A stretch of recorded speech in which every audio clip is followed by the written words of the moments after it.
त्याच्यात तफावत आहे बरं.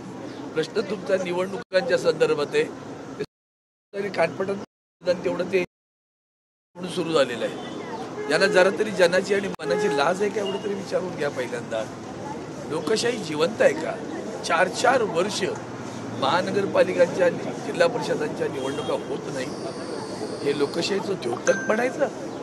आणि मग शेवटी माननीय सर्वोच्च न्यायालयाने जेव्हा सांगितलंय तारखेच्या झाल्या पाहिजेत तेव्हा सुरू झालं.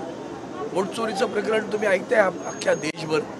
आणि आम्ही आपल्या महाराष्ट्र विधानसभेच्या वेळेस असं म्हणालो, आदरणीय उद्धवजी तर त्यावेळेला म्हणाली होती अनाकलनीय आहे. हा ना, अनाकलनीय. तुम्ही आता 46 लाख मतपत्र आली, हा सगळा विषय तुम्हाला सर्वांना कल्पना आहे.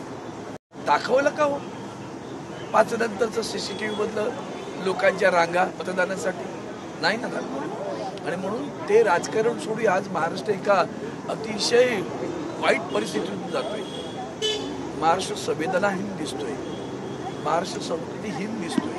काय भाषा वापरली जाते, कशा पद्धतीनं वागलं जाते.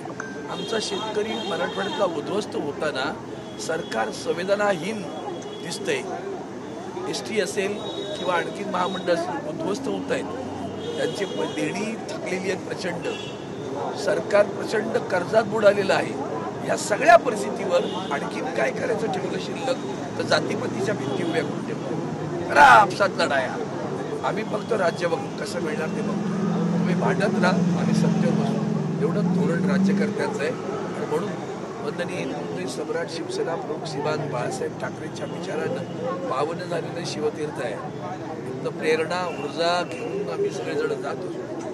आणि तेच पाऊल टाकून पुढं उद्धवजी ठाकरे साहेब तीच प्रेरणा तीच ऊर्जा देत असतात. आज महाराष्ट्राला सातत्यानं उद्धवजींची आठवण होते की कधी कोणी न मागता शेतकऱ्यांचं कर्ज माफ या मोर्चानं केलं, या मुख्यमंत्र्यांनी केलं. असा संवेदनाशील माणूस महाराष्ट्राला ती खरी महाराष्ट्राची गरज आहे.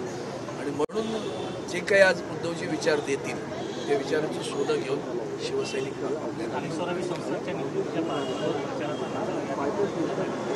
मला वाटतं त्याच्या पलीकडच आहे. प्रश्न असा आहे की निवडणुका होतच असतात, पण दुर्दैवाने ते झाल्यानं पण आपल्याला सारखं वाटतंय. त्याहीपेक्षा महत्वाचं आहे बघा ना तुम्ही शेतकरी काय संवेदना आहेत आमच्या सगळ्या. आपण आम्ही अस्वस्थ होतो. शेत माती सकट खरवडून गेलं, नुसतं पावसाने वाहून नाही गेले, खरवडून गेले. पुन्हा शेती कशी होईल याची चिंता आहे. काही नाही, अधिभार लावला कोणाकडनं तरी तिकडे ऊस कारखान्यांच्या, म्हणजे तिथेही शेतकऱ्यांवर अधिभार लावलाय. बरं कारण आदरणीय उद्धवजींनी हे स्पष्टीकरण सुंदर दिलेलं आहे, त्यावर आणखी वेगळं सांगण्याची गरज नाही आहे. शेतकरी, बेरोजगार, महिला सगळ्या म्हणजे आपला महाराष्ट्र संस्कृती नाही त्याची ती वेगवेगळ्या पद्धतीची उदाहरणं आहे. आणि संवेदना ही नाही तीही उदाहरणं आहे.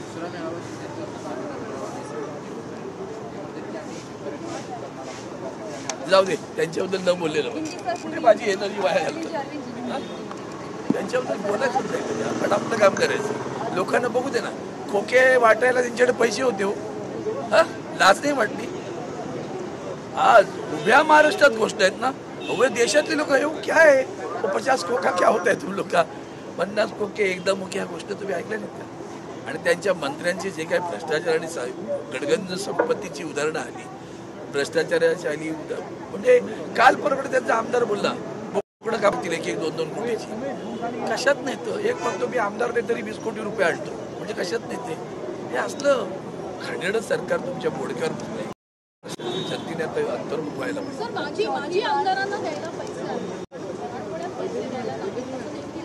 तेच तर सांगतो ना. तुम्ही आमदार नाही, त्यांच्याबरोबर असलेल्या आत्ता DPDC मिटिंग झाली, जिल्हा नियोजनाच्या बैठका होतात. त्या जिल्हा नियोजनाच्या बैठकांमध्ये गेल्या 3 वर्षात म्हणजे ते 2.5 वर्षात ते होतात, यांचं वर्ष 3.5 वर्षात विरोधी पक्षाच्या खासदार आमदारांनी ज्या कामांच्या मागणी केली त्या मागण्यांना पैसे दिलेत का एवढी माहिती घेतली तर तुम्हाला कळेल की कशा पद्धतीने महाराष्ट्राची लोट सुरू.